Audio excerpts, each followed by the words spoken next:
మీకు కోరికలు తీరలేదని, మీ భర్త చనిపోయాడని, లేకపోతే మీ భర్త చేతకానోడని చెప్పి ఎవరిని నాశనం చేస్తారు? ఏ తల్లిదండ్రులకి కడుపు కోతని మిగులుస్తారు? ఒక్కసారైనా ఆలోచిస్తున్నారా? ఆ ఒక్క చిన్న ఒక 10 నిమిషాల సరదాల కోసం 20-30 సంవత్సరాల లోపు మగపిల్లల్ని ట్రాప్ చేసి, 25 సంవత్సరాల లోపు కూడా అనకూడదు కానీ 18 సంవత్సరాల పిల్లలను కూడా ట్రాప్ చేసి, వాళ్ళకి కోరికలు ఆశలు పుట్టించి వాళ్ళు ట్రాప్ చేస్తున్నారే, మళ్ళీ అయిపోయిన తర్వాత వదిలేస్తున్నారా? లేదు. బ్లాక్మెయిల్, మళ్ళీ రా అని బ్లాక్మెయిల్. వాడు చచ్చేంత వరకు గుచ్చి గుచ్చి గుచ్చి గుచ్చి వాడిని మానసికంగా చంపేస్తున్నారే.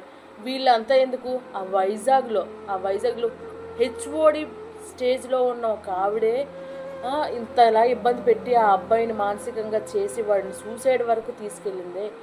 అమ్మా, ఆడ మహా తల్లులు మారండి, కలికాలాన్ని మార్చేయకండి దయచేసి.